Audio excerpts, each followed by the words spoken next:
that in the name of unity, service, and recovery, we can all get healthier. Welcome to Faithaholics Anonymous.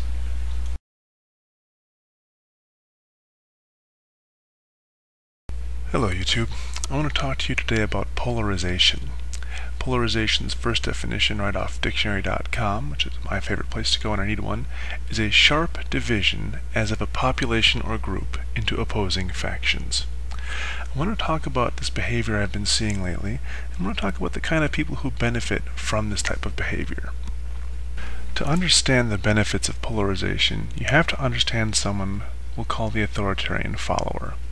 Now, this person I'm referencing has been detailed in great detail by Bob Altemeyer, an associate professor in the Department of Psychology at the University of Manitoba, who is detailed in his free PDF book, The Authoritarians, link in the description, quite a lot about these people and the people who seek to lead them. By Mr. Altemeyer's estimate, between 20 and 25% of the US population, and that of Canada, can be classified as an authoritarian follower.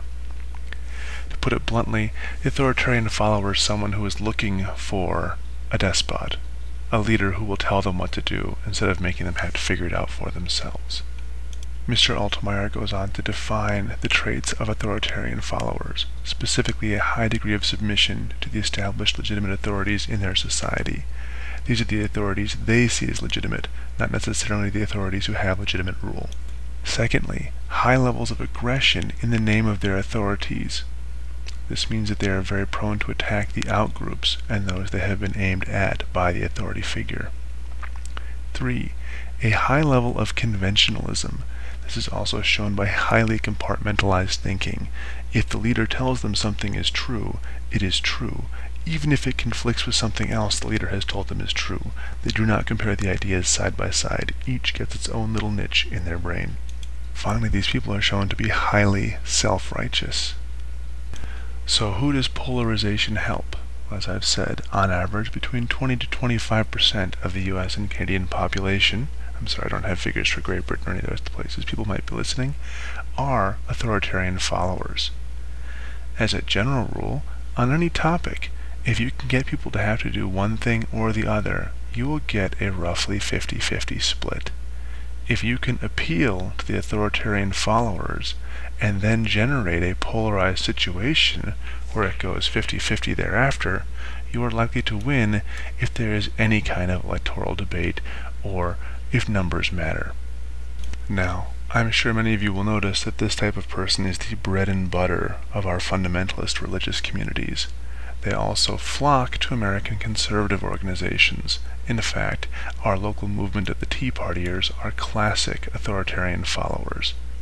What I find disturbing is that I am seeing what appears to me to be evidence of authoritarian followers and, more worrisome, appeals to authoritarian followers coming from our friends here on YouTube within the atheist community. I'd like to show you a couple examples of that, and I will cite the location of these videos. I want to make it very clear that most of what these speakers are saying I agree with, but it does not stop there being what appear to me to be authoritarian appeals within the remainder of the speech. The first example speaker is J.T. Eberhard. In this example, he is speaking at Skepticon 3 on November 14th, 2010. There are 3 videos and I'll provide the links below. JT begins his speech with a couple of funny news items to the detriment of the other folks in the Bible Belt where the Skepticon was held. He then begins his speech titled, Dear Christian. Among the points he made, that it is respectful to criticize someone, and it is not respectful to refrain from criticism. A belief in plausibility, not possibility. That he read the Bible, and that fed his disbelief. He also makes a comment about deferring to experts. He is careful to couch that in terms of scientific methodology and experts within specific fields, but it begins to build the case I want to show you later in the video. He makes references to religious ideas from the Bible, specifically a battle where the earth was supposedly halted so that the battle could last longer, and he insists that halting the earth would require evidence. However, he acknowledges if the earth halted at all, it would require magic. If there is magic, there is not going to be any need for evidence, and none of the things he supposes, the water not stopping, the atmosphere not stopping, and the moon not stopping, would be required if we're going to allow magic in this situation. He offers the quote from the suspected Christian saying that absence of evidence is not evidence of absence. He insists that yes it is, when in fact no it is not. There is no such thing as evidence of absence. At best we can have evidence of relative absence. These are points of dogma he is addressing, and he takes it a step further. He insists, and this is a direct quote, that nobody chooses their beliefs. He invites someone who believes that beliefs can be chosen to prove it by jumping off of the building, as if we believe in gravity to make it work. He continues, nobody alters their opinions by force of will. This last statement shows that JT is aware of the synonym, belief and opinion. I want to be clear. He has just advocated that it is impossible to change your mind about something in a speech where he is advocating that atheists speak to Christians about their beliefs. By the 7th minute of the 3rd video, he is summing up his argument, saying it is moral to renounce religion.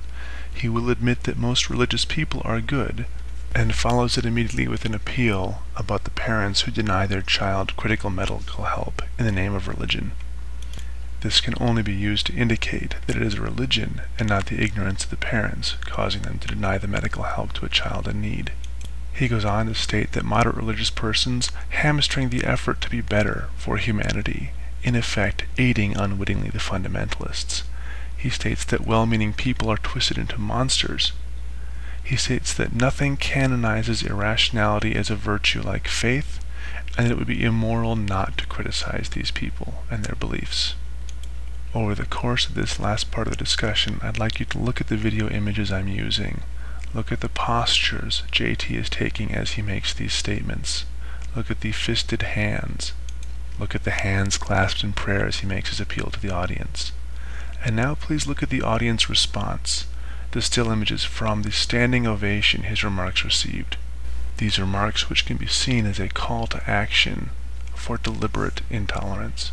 If you have time, follow the link to these videos and look at the conversation I had with a user named Trog69 who tried to defend the statement that no one chooses their beliefs. Look at how Trog began with an apologist argument and ended with insults. The next speaker I'd like to refer you to is Richard Dawkins in his Protest the Pope rally on the 18th of September 2010, link in the description.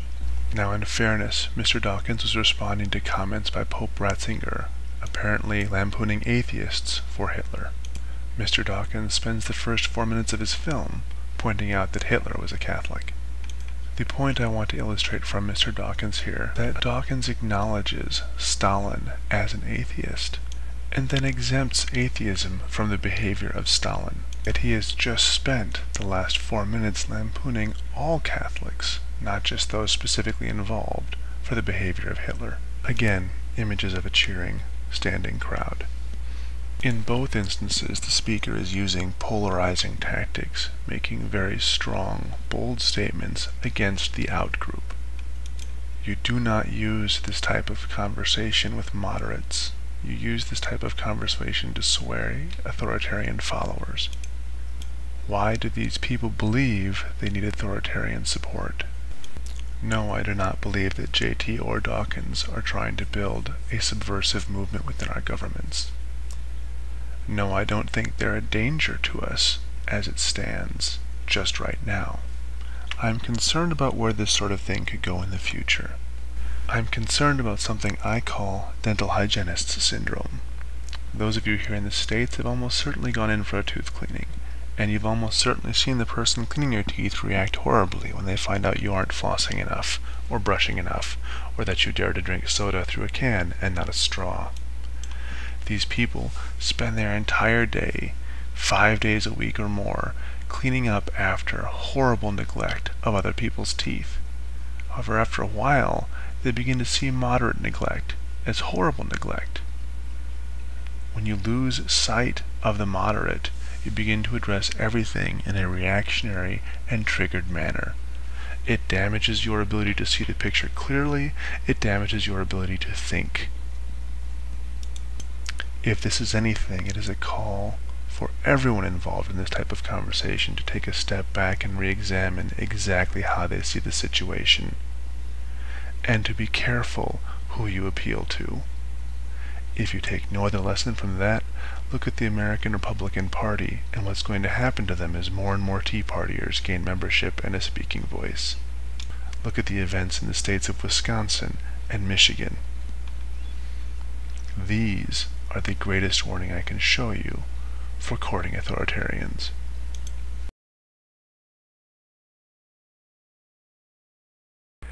Apostate, apostle. It's kind of like a palindrome.